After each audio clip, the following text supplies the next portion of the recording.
नमः शिवाय। ओम नमः शिवाय। ओम नमः शिवाय। ओम नमः शिवाय।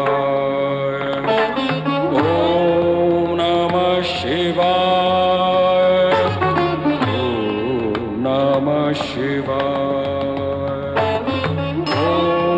नमः शिवाय। ओम नमः शिवाय। ओम नमः शिवाय।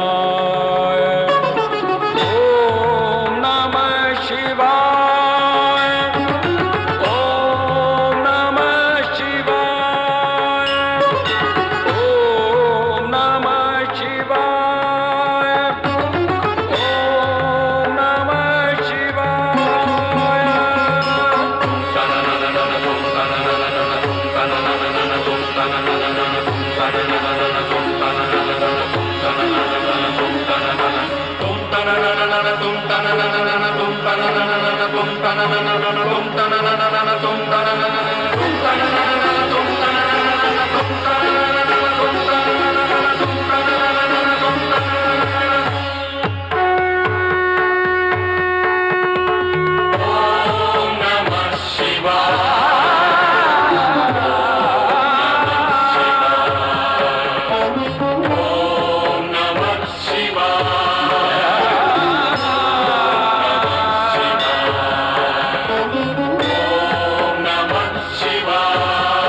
ओम नमः शिवाय। ओम नमः शिवाय।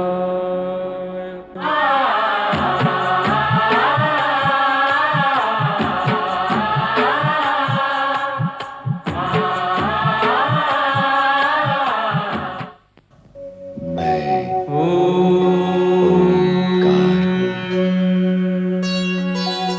जड़ बुद्धि में विस्मृति मैं हूँ और चेतन बुद्धि में स्मृति भी मैं हूँ। मैं ही गुण और आकृति से निर्मित आकार प्रकार हूँ। मैं ओंकार हूँ। मृगेश, मृगावती और हिरण्याक्षी के स्वर्गलोक पहुंचने पर नारद उनकी स्मृति जागृत कर इंद्र व शची को उनका विस्मृत अतीत स्पष्ट करते हैं। अपनी पुत्री सुयशा के लिए चिंतित मरुत देवता का भी नारद मार्गदर्शन करते हैं। उन्हें आश्वासन देकर स्वयं कैलाश पहुंचकर नंदी व शिव को सुयशा के प्रति सचेत भी करते हैं, जो नंदी को पति रूप में पाने के लिए शिव आराधना में रत है। शिव सती को शिलाद ऋषि के तप, मनोकामना व पुत्र नंदी की कथा स्मरण कराते हैं। सुयशा भी भविष्यवाणी के अनुसार नंदी को पति स्वीकार करने का हठ ठान लेती है। नारद सुयशा के हित में शिव, सती और नंदी के सामने स्थिति स्पष्ट करके नंदी और सुयशा का विवाह संपन्न करा ही देते हैं।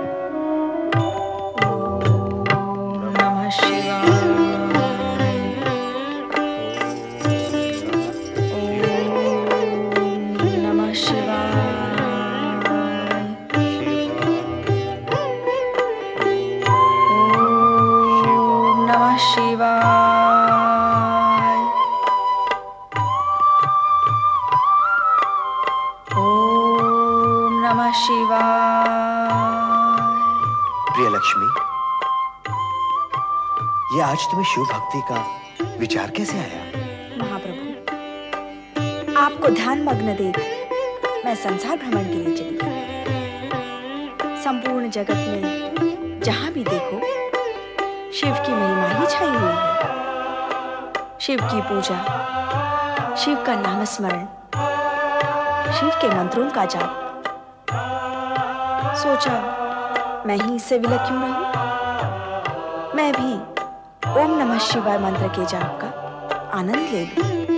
उत्तम, अति उत्तम। सुख और शांति प्राप्त करने के लिए शिव भक्ति से बढ़कर अन्य कोई उपाय नहीं। इस नाम में सृष्टि की धड़कन है और सृष्टि धड़कन को लयबद्ध करने वाले भी स्वयं सदाशिव ही हैं। शिव सर्वत्र है, शिव सर्वज्ञ है और शिव भक्तों का सर्वस्व भी है। ये आप कह रहे हैं प्रभु? आप जो जगदीश्वर है, विश्व के पालन करता है? मैं जगदीश्वर और सृष्टि का पालन करता अवश्य हूँ, किंतु सदाशिव के इच्छानुसार ही मैं अपना कर्तव्य पालन कर रहा हूँ।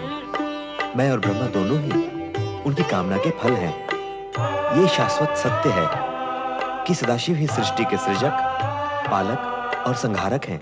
जिस प्रकार शिव की इच्छा से ही समुद्र मंथन हुआ, तुम्हारी उत्पत्ति हुई और तुम मुझे पति रूप में प्राप्त कर सकी। जन जन को धन वैभव की प्राप्ति तुम्हारी ही कृपा से होगी। उसी प्रकार कोई भी भक्त मेरी आराधना करते हुए शिव की स्तुति नहीं करेगा, उसे मेरी कृपा और प्रेम कभी भी प्राप्त नहीं होगा। आपके मुख कमल से शिव महिमा सुनकर मेरा जीवन सफल हो गया। मैं सदा पत्नी धर्म का पालन करूंगी, आपका नाम स्मरण करूंगी, जैसे आपके परम भक्त नारद करते हैं। नारायण नारायण नारायण नारायण। प्रणाम परमपिता,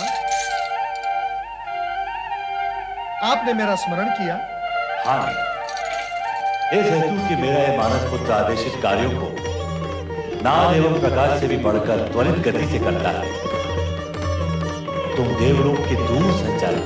नारायण नारायण, सब नारायण की कृपा है। मेरी प्रशंसा तो हो चुकी, अब कार्यादेश भी दे दें तो उचित होगा। हे नारायण, तुम उस क्षण के स्वयं साक्षी हो जब समुद्र मंथन से विष निकला, हाहाकार मच गया। विष के प्रभाव से सारी सृष्टि को बचाने के लिए करुणा सागर शिव हलाल पान करके नीलकंठ कहलाए। भगवान शिव तो भक्त वत्सल, उन्होंने अपने भक्तों को ही नहीं, जन जन को, सभी जीवित प्राणियों को विष के कुप्रभाव से बचाने के लिए हलाहल पान किया।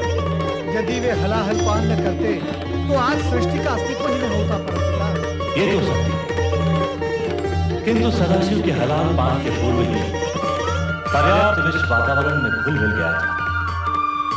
प्रदूषण के चिन्ह यहां वहां वातावरण में दृष्टिगोचर भी हो रहे हैं। प्रकृति और जीवों की सुरक्षा के दृष्टिकोण से इस प्रदूषण को मिटाना अति आवश्यक है।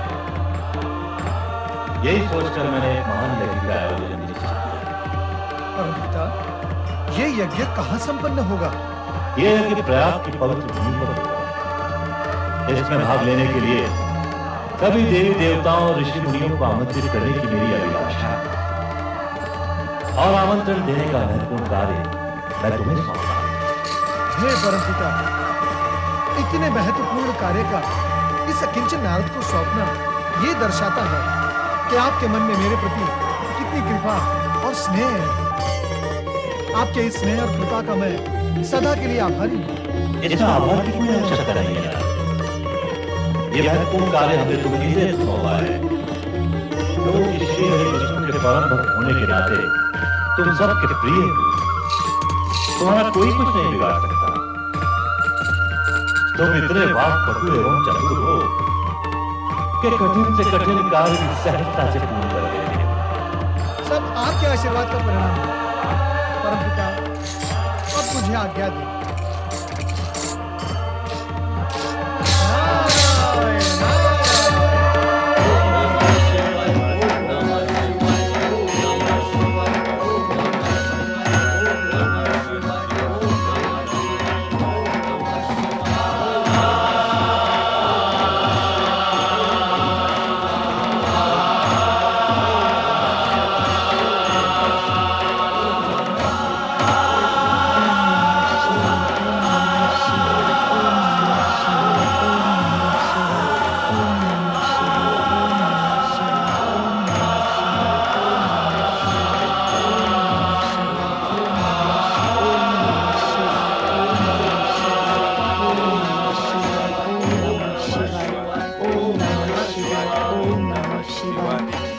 देवी नमः सती। शिवाय। आज तुमने यहाँ आने में शिवगणों का नेतृत्व नहीं किया। स्वामी, आपके चिंतन में ऐसा खोई थी कि समय का ध्यान ही नहीं रहा। मैं क्षमा चाहती हूँ। जब हमारे चिंतन कर रही थी तो उसमें क्षमा की कोई आवश्यकता नहीं। हे प्रभु शिवशंकर, आज आपसे पूछने की कुछ मन में जिज्ञासा जागी। जिज्ञासा का समाधान अवश्य होगा। पूछो, क्या पूछने के इच्छुक हो? अभी अभी माता सती ने कहा कि वो आपका चिंतन कर रही हैं। आप तो सदा समाधि में लीन रहते हैं। क्या आप भी उसी का ध्यान कर रहे थे जिसका चिंतन माता कर रही थी? नंदी के इस प्रश्न का उत्तर तुम ही दो सती। संसार के सभी प्रश्नों का उत्तर तो आपके पास है प्रभु। मैं तो केवल आपका चिंतन कर रही थी। आप किसके ध्यान में खोए रहते हैं, इसका मुझे ज्ञान नहीं। तो नंदी को यह बता दो कि तुम मेरा चिंतन कैसे कर रही थी, किस प्रकार से तुम अपने मन में मुझे निहार रही थी। स्वामी, आपने मुझे बताया था कि शिव और शक्ति अभिन्न है और मैं स्वयं शक्ति का अवतार हूँ। परंतु क्या देवी, क्या तुम्हें मेरे कथन पर संदेह है? आपकी बातों पर संदेह कैसा? मेरे मन में भी वही प्रश्न जागा था जो नंदी के मन में जागा है। प्रभु, जब मैं स्वयं आपके पास हूँ तो आप आंखें बंद करके किसका ध्यान करते रहते हैं? हाँ भोलेनाथ, माता वही पूछ रही हैं जो मैं पूछने का इच्छुक हूँ। नंदी, सती, जब हमारी आंखें बंद होती हैं तब हमारे सम्मुख होती है सदाशिव की ज्योति। वो ज्योति जो सृष्टि का निर्माण और संहार करती है। यही ज्योति शिव ज्योति के नाम से भी जानी जाती है तथा ब्रह्म ज्योति के नाम से भी प्रसिद्ध है। परमात्मा की उसी उज्ज्वल ज्योति का ध्यान योगी जन करते हैं। नारायण नारायण। हे महेश्वर, माता सती, नारद का प्रणाम स्वीकार हो। आओ नारद, अधिक समय के पश्चात दर्शन दिए। हे महेश्वर, क्षमा कीजिए। आपकी इच्छा के बिना मैं आपके दर्शन के लिए कैसे आ सकता हूँ? आज आपने मेरा स्मरण किया और मैं आपकी सेवा में उपस्थित हूँ। देवर्षि, आज प्रभु ने आपका स्मरण किया। देवी सती, नारद की शब्द शैली से भ्रमित होकर सुनने वाला सोचता ही रह जाता है।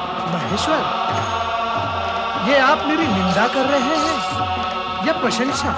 मैं समझ नहीं पाया। हम तो सदा तुम्हारी प्रशंसा ही करते हैं नारद। अब बताओ, यहाँ किस विशेष उद्देश्य से पधारे हो? महेश्वर, इस समय तो मैं परमपिता ब्रह्मा जी का दूत बनकर आया हूँ। नारायण नारायण। ब्रह्मदेव की दूत? हाँ माता, परमपिता ब्रह्मा जी ने निश्चय किया है कि समुद्र मंथन से होने वाले प्रदूषण से मुक्ति हेतु एक महायज्ञ का आयोजन किया जाए। अति उत्तम विचार है ब्रह्मदेव का। कहाँ होने जा रहा है यह महान यज्ञ? प्रयाग की धर्म भूमि पर परमपिता ब्रह्मा जी ने यज्ञ हेतु आपको सादर निमंत्रण भेजा है।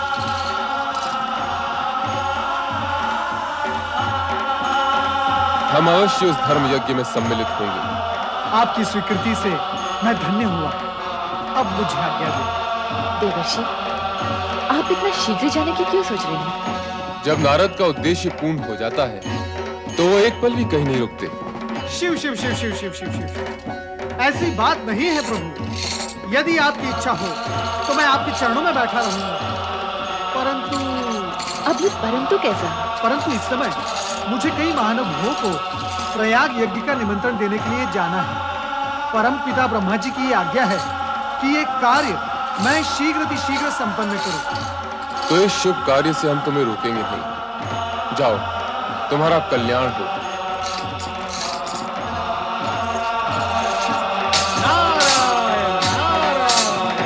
स्वामी, यदि आज्ञा हो तो कुछ पूछो।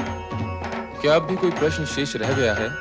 स्वामी, क्या प्रयाग यज्ञ में मैं भी आपके साथ सम्मिलित हो सकती हूँ? एक ओर महायज्ञ, दूसरी ओर पुण्य स्थली का तरस परस, दो पुण्य के कार्य एक ही साथ हो जाएंगे स्वामी। नहीं देवी, बिना निमंत्रण कहीं जाना उचित नहीं।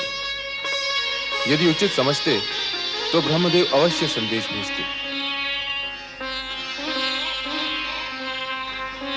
परम पिता ब्रह्मदेव ने इस यज्ञ के लिए भोलेनाथ के साथ मुझे निमंत्रण क्यों नहीं भेजा?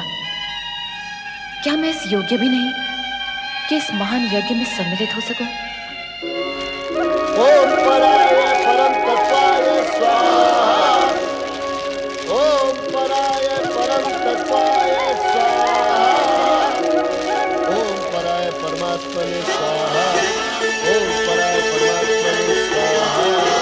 ओम पराय परमात्मने स्वाहा। ओम पराय परमात्मने स्वाहा।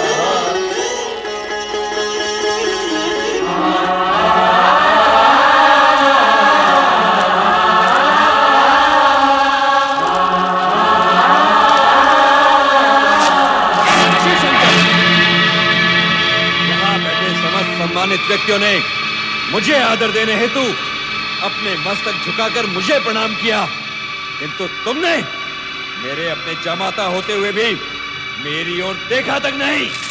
राजन, मैं इस पवित्र प्रयोजन में यज्ञ अग्नि की ओर देख रहा था, जो किसी भी व्यक्ति विशेष से अधिक वंदनीय है। असत्य, अब तुम इस योग्य ही नहीं रह गए हो कि इस यज्ञ की पवित्र अग्नि को अपनी आंखों से भी स्पर्श कर सको। भूतों पिशाचों से सेवित होकर तुम्हारे वेदों कर्म लुप्त हो चुके हैं। अब तुम मात्र शास्त्र विधि की अवहेलना और नीति मार्ग को कलंकित करने वाले पाखंडी, दुष्ट और पापाचारी पुरुष मात्र रह गए हो। मैं श्राप देता हूं कि शमशान में निवास करने वाले उत्तम कुल और जन से इन शिव शंकर को इस यज्ञ से बहिष्कृत कर दिया जाए और देवताओं के साथ इस यज्ञ का कोई भी भाग न दिया जाए। अरे महामूर्ख दुष्ट बुद्धि दक्ष, तुमने भगवान भोलेनाथ को यज्ञ से बहिष्कृत कर दिया, जिनके स्मरण करने से यज्ञ सफल हो जाते हैं और तीर्थ पवित्र हो जाते हैं। ओ अधर्म ब्राह्मण नीच, तुमने इनका अपमान कर दिया है, जो सृष्टि के रचयिता हैं, जो पालन करता है और एक दिन संहार करता भी होंगे। हे शिवगणों, तुम सबके सब इस यज्ञ से बहिष्कृत हो जाओ। तुम सबके सब नीच और पाखंडी हो। सिर पर जटा, शरीर पर भस्म और हड्डियों के आभूषण पहने पस्त तुम मद्यपान में आसक्त रहो। ये मेरा श्राप है, श्राप है। ओ मूर्ख दक्ष, तुझे शिव तत्व का तनिक भी ज्ञान नहीं। तुझ जैसे अहंकारियों ने ही महेश्वर का उपहास किया है। इसीलिए शिव तेज के प्रभाव से मैं तुझे श्राप देता हूँ कि तुझ जैसा ब्राह्मण वेद ज्ञान से वंचित हो जाए, तू तत्व ज्ञान से विमुख हो जाए और तेरा मुख पशु समान हो जाए। नंदी, तुम्हें इस प्रकार क्रोधित नहीं होना चाहिए। तुमने व्यर्थ ही ब्राह्मण कुल को शाप दे डाला। जहां तक मेरा प्रश्न है, मुझे तो किसी भी प्रकार का कोई शाप छू भी नहीं सकता। तुम तो ज्ञानी हो नंदी। सनकादिक ऋषियों को तत्व ज्ञान का उपदेश भी तो तुम ही ने दिया था। अतः अब शांत हो जाओ और निश्चित